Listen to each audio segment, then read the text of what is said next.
Hello friends, मैं आपका अपने चैनल मनी सारा स्टडी में स्वागत करता हूं। फ्रेंड्स, आज की इस वीडियो में हम जानने वाले हैं NMMS नेशनल मींस का मेरिट स्कॉलरशिप एग्जाम प्रिपरेशन 2022-23। जी हां फ्रेंड्स, राष्ट्रीय मींस का मेरिट छात्रवृत्ति परीक्षा 2022-23 की तैयारी के लिए विज्ञान, जी हां फ्रेंड्स, साइंस के वेरी मोस्ट इंपोर्टेंट क्वेश्चन, विज्ञान के बहुत ही महत्वपूर्ण प्रश्न आज की इस वीडियो में हम जानने वाले हैं। तो इस वीडियो को अंत तक जरूर देखें। तो चलिए फ्रेंड्स, हम मैंने टाइम वेस्ट किया, अपनी इस वीडियो को स्टार्ट करते हैं और आपका स्वागत है सुपर फास्ट वीडियो में।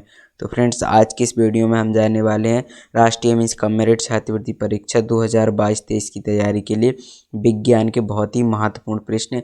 इसी प्रकार के प्रश्न जो है इसमें पूछे जाते हैं। जी हाँ फ्रेंड्स, यही प्रश्न पूछे जाते हैं। तो फ्रेंड्स, यहाँ पर हमारा फर्स्ट क्वेश्चन, पहला प्रश्न दिया हुआ है हमारा।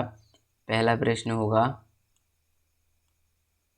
यहाँ पर दिया हुआ है एक ही प्रकार के आवेश। तो फ्रेंड्स, यहाँ पर इस क्वेश्चन का राइट आंसर जाएगा ए ऑप्शन के साथ, एक दूसरे को प्रतिकर्षित करते हैं। जी हाँ फ्रेंड्स, जब एक ही प्रकार के आवेश होते हैं तो वह एक दूसरे को प्रतिकर्षित करते हैं। एक दूसरे को प्रतिकर्षित करते हैं, एक ही तरह के आवेश। नेक्स्ट क्वेश्चन, अगला प्रश्न दिया हुआ है विपरीत प्रकार के आवेश। तो फ्रेंड्स, जो विपरीत प्रकार के आवेश होते हैं वे क्या करते हैं? तो फ्रेंड्स, यहाँ पर हमारे इस क्वेश्चन का राइट आंसर जाएगा बी ऑप्शन के साथ। जी हाँ फ्रेंड्स, बी ऑप्शन पर दिया हुआ है एक दूसरे को आकर्षित करते हैं। विपरीत प्रकार के आवेश, विपरीत प्रकार के आवेश जो होते हैं एक दूसरे को आकर्षित करते हैं। अगला प्रश्न दिया हुआ है हमारा, यदि किसी वस्तु पर बराबर धनावेश तथा ऋणावेश है तो वस्तु कहलाती है। तो अब हमको वस्तु बताना है, यदि किसी वस्तु पर बराबर धनावेश तथा ऋणावेश है तो वस्तु कहलाती है। वस्तु कौन सी आवेश में होती है? तो फ्रेंड्स, इस क्वेश्चन का राइट आंसर जाएगा सी ऑप्शन के साथ, विद्युत उदासीन। सी ऑप्शन इस क्वेश्चन का राइट आंसर हो जाएगा, विद्युत उदासीन। अगला प्रश्न दिया हुआ है हमारा, अगला प्रश्न होगा आवेशन की विधि में एक वस्तु से दूसरी वस्तु पर परिवर्तित होते हैं। तो एक वस्तु से दूसरी वस्तु पर परिवर्तित होते हैं तो क्या होते हैं फ्रेंड्स? यहाँ पर हमारे इस क्वेश्चन का राइट आंसर जाएगा ए ऑप्शन के साथ, इलेक्ट्रॉन।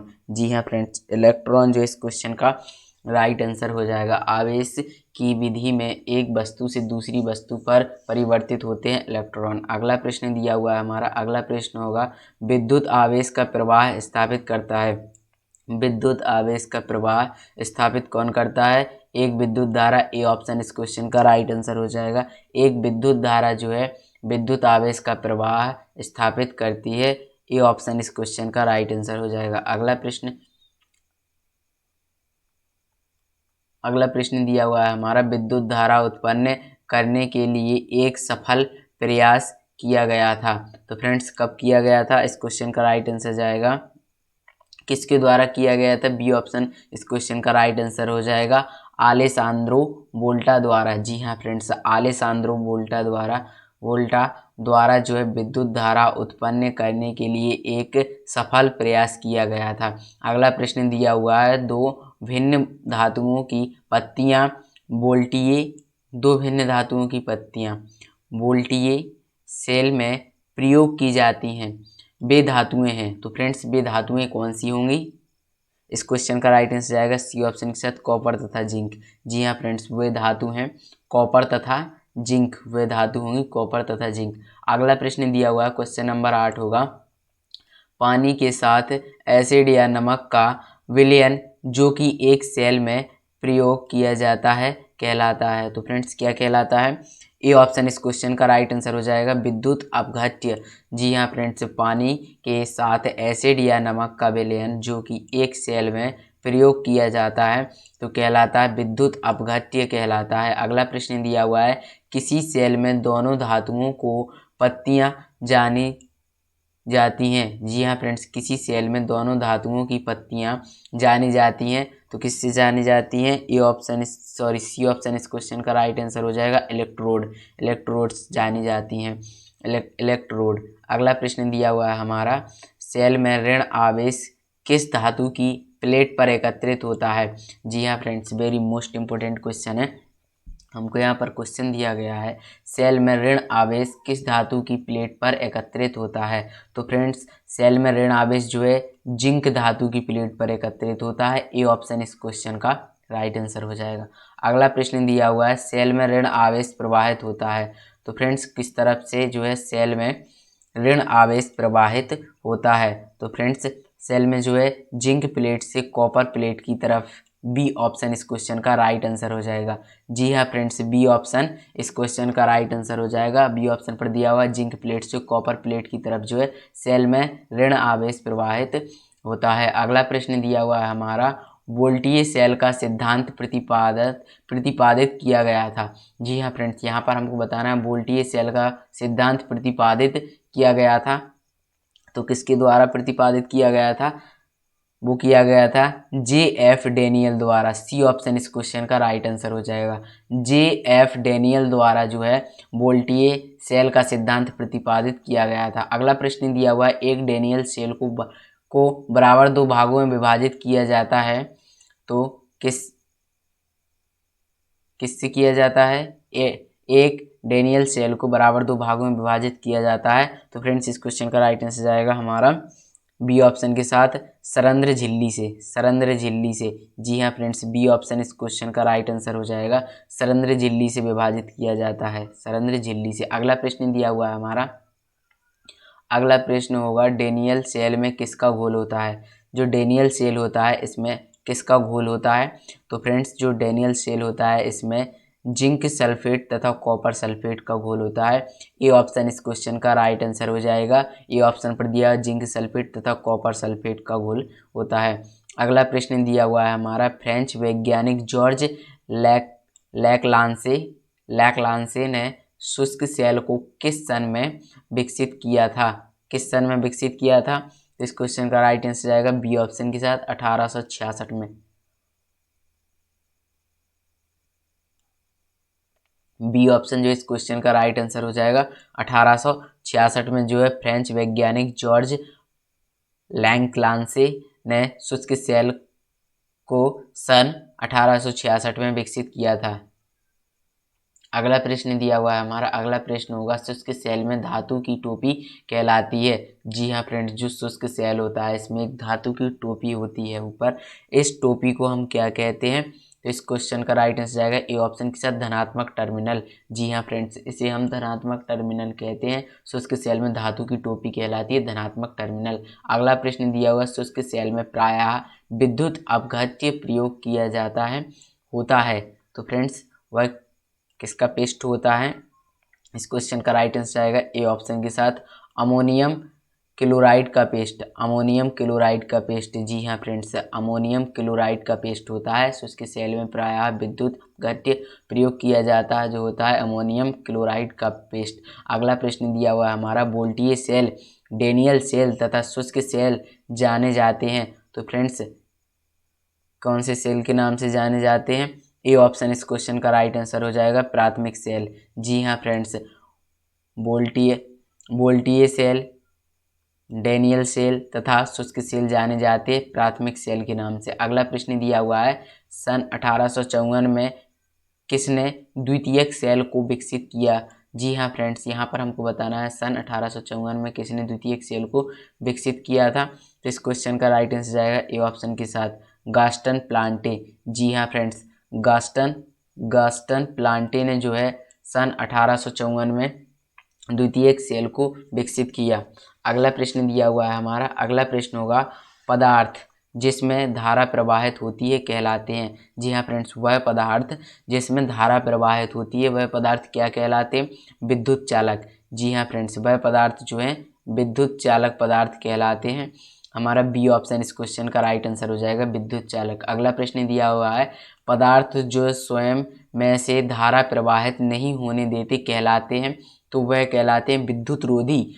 जी हाँ फ्रेंड्स, सिंपल क्वेश्चन है, वह विद्युत रोधी कहलाते हैं। और पदार्थ जिनमें धारा प्रवाहित होती है वह विद्युत चालक कहलाते हैं।